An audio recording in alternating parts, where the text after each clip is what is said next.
बहुजन समाज की हर खबर पाने के लिए सब्सक्राइब करें अम्बेडकर पीपल्स वॉइस और बेल आइकन दबाएं। फ्रेंड्स, मैं नरोत्तम लोरली और आप देख रहे हैं हमारे YouTube channel Ambedkar people's voice को। दरअसल आपको बता दें कि आज 2 अप्रैल है, वो दिन जिस दिन भारत के अंदर अनुसूचित जाति जनजाति समुदाय ने एक ऐतिहासिक भारत बंद करवाया था। आप में से अधिकांश लोग ऐसे मान सकते हैं जिस दिन ग्रामीण परिवेश के अंदर बाबा साहब अम्बेडकर का नाम लोगों को पता चला, जय भीम का असली मतलब जिस दिन पता चला, और उसी दिन ऐसा देखने को मिल सकता है कि कन्या से कश्मीर तक, कन्याकुमारी से कश्मीर तक, राजस्थान से छत्तीसगढ़ तक, मध्य प्रदेश से, यानी मतलब पूरे भारत के कोने कोने के अंदर एक साथ भारत बंद हुआ और बहुजन एक साथ खड़े नजर आए, और वो से बहुजन एकता दिवस के तौर पर भी आज कई जगह मनाया जा रहा है। और आपको बता दें कि बड़ी खबर और डरावनी वाली खबर ये आ रही है आज की कि मध्य प्रदेश के अंदर जहां से सबसे ज्यादा वीर जवान हमारे शहीद हुए थे, मध्य प्रदेश ही वो इलाका था जहां पर बहुत ही ज्यादा हिंसात्मक घटनाएं घटी थी 2 अप्रैल के दिन, और जो मनवादी किस्म के लोग थे उन्होंने इस घटनाओं को अंजाम दिया था। वहां पर एक बड़ी खबर आ रही है, कांग्रेस की यहाँ पर सरकार है, कांग्रेस की कमलनाथ सरकार यहाँ पर वर्तमान में सरकार है, लेकिन आपको पता है कि बीजेपी हो या कांग्रेस, 60 साल हो या 5 साल, दोनों ही सरकारों के अंदर दलित, पिछड़ों, आदिवासियों के ऊपर होने वाले अत्याचार, जुल्म, ज्यादती कभी भी कम नहीं होते हैं। इस चीज का हमने आपको कई बार घटना का जिक्र दिया है कि जो एनसीआरबी रिपोर्ट जारी करती है, नेशनल क्राइम रिकॉर्ड ब्यूरो जो है, वो रिकॉर्ड जो आंकड़े जारी करता है कि एससी एसटी पर कितने अत्याचार हुए, उनके अंदर आपको पता है कि जो अत्याचार के मामले वो कभी भी कम नहीं होते, बल्कि दिन प्रतिदिन उनकी बढ़ोतरी होती जा रही है। तो आपको आज मध्य प्रदेश की जो बड़ी खबर है वो ये है कि मध्य प्रदेश के अंदर आज एक कार्यक्रम आयोजित किया गया था और अनुसूचित जाति जनजाति में जो वीर शहीद जवान हुए हैं उनको श्रद्धांजलि देने और बहुजन समाज के उनके अंदर कई कार्यकर्ताओं को गिरफ्तार कर लिया गया है। तो ये मध्य प्रदेश की घटना, आप सोच सकते हैं कि कांग्रेस की सरकार में भी दलित, पिछड़ा, आदिवासी इतने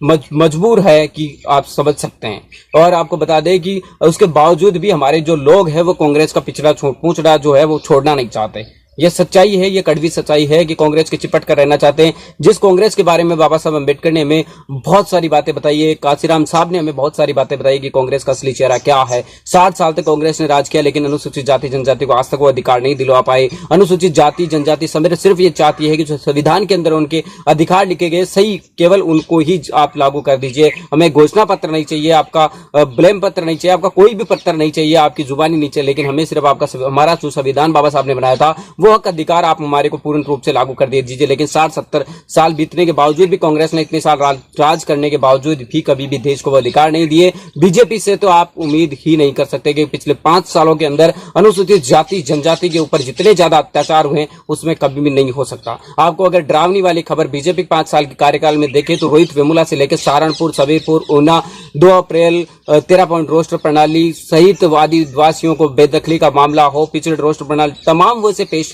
जो हर समय खून के आंसू रुलाने की कोशिश की गई थी बीजेपी की सरकार की तरफ से। सही मायने में मैं आपको यही कह सकता हूं कि आपको अपना नेता चुनना होगा, आप अपनी ही जो नेता की चलाई हुई पार्टी है उसको मजबूत करना होगा, तभी जाकर आप सक्सेस हो पाओगे जिंदगी के अंदर। तभी आप जो बदलाव आज देख पा रहे हो बाबा साहब अम्बेडकर के जीवन प्रेरणा स्रोत की वजह से आज हम लोगों के बीच में इतना परिवर्तन हुआ है। 2 अप्रैल का वो दिन भी हमें याद आता है तो सिर्फ और सिर्फ यही है कि बाबा साहब अम्बेडकर की जो दी हुई सीख है वो कहीं ना कहीं बहुजन समाज जान गया है। और बहुजन समाज सिर्फ और सिर्फ अब कई चीजें में पिछड़ रहा है तो वो है केवल राजनीतिक दृष्टिकोण से। तो आपको बता दें कि एकता जिस तरीके से दिखाई थी उसी तरीके से हमें जो वोटिंग है उसके अंदर दिखानी होगी, तभी हम जाकर अपने